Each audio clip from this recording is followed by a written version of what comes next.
Can I ask a Trump is like, why can't I get question this? about this?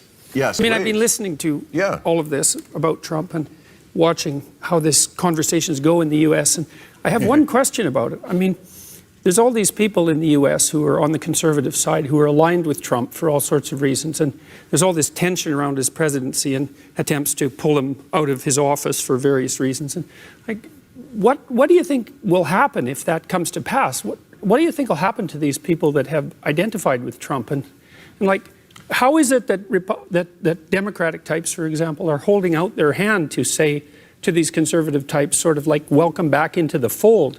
Because it looks to me, from an outsider's perspective, that your country is polarizing in a way that's not good, and that, you know, people are going after Trump. And I understand that. It's not like I don't understand that. But there's all these people that elected him and that are identified with him, and they're not taking this well, you know. And so, well, they're not.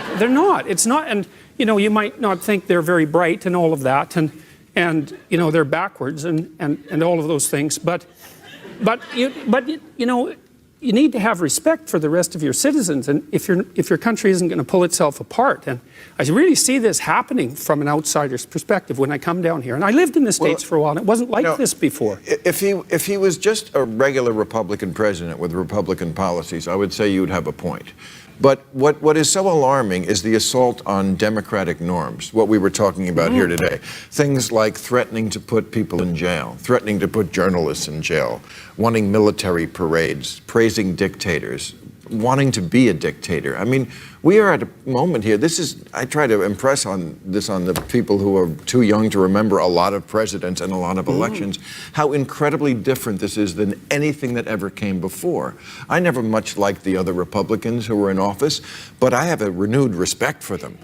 George Bush and Mitt Romney would not have tried to pull this shit. They just wouldn't. What about Nixon? Nixon got caught, and he gave himself up, basically. Well, although this president makes the Watergate burglars look brilliant. Right. Well, but it seems to me that it's not. Point. We can be as tough as we're being on a president. I think we should, for all the reasons you just said, Bill, without telling his supporters that they're stupid, without saying basket of deplorables. If we want to bring them around to what I would say is a more enlightened kind of thinking, and if we want them to see Donald Trump as someone who's turned the presidency into one long infomercial for Mar-a-Lago, you know, we can do that without saying to them, you've been duped, you're chumps, you're dumb, you're deplorable. And I think we need to talk to them with more generosity than we do. I'm confused about how this dovetails with your thesis that the left is too preoccupied with being non-confrontational. Right? The left is too preoccupied just that with we are. That's interesting. Okay, all right. No, that's a good question. The idea that liberals, especially intellectuals, are preoccupied with politically correct speech, that they're not. I see. And yet. No, they're too preoccupied with identity politics by a large margin, and they tend to categorize everyone by their ethnicity and their sex and their gender, and I think all that does is turn people into tribal actors, and that the end result of that is catastrophe. But weren't you also saying, though, that the left is too worried about offending people? I think that goes along with... I will. Yes. Well, that goes...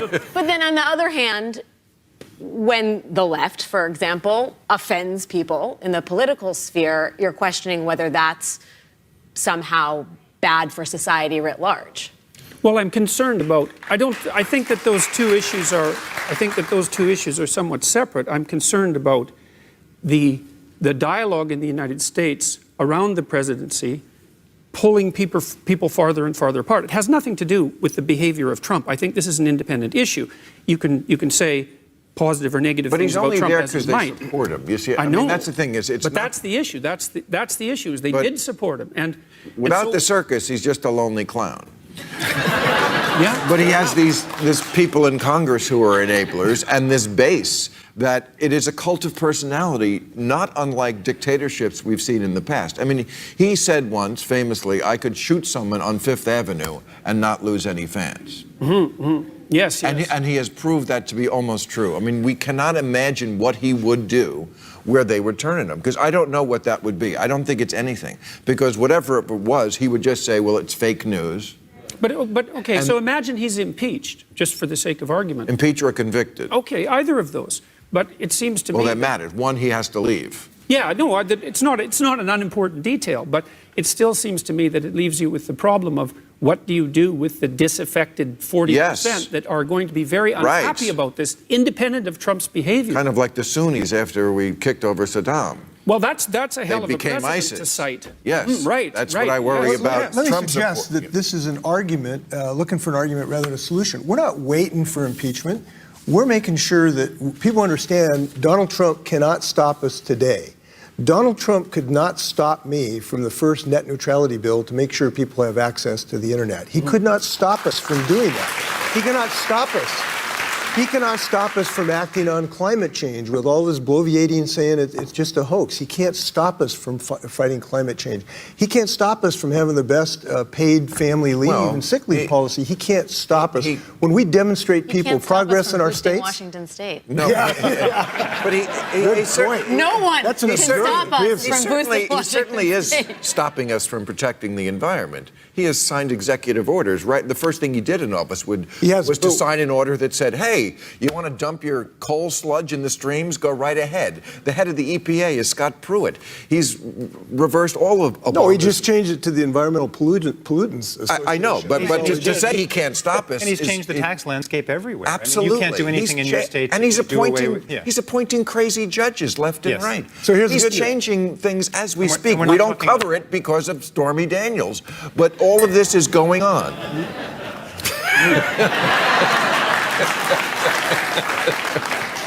What can I say? He's okay. Get used to it. Okay. All right. We didn't get to any questions, but it was a wonderful panel. Thank you, everybody. Happy Thursday. We need that because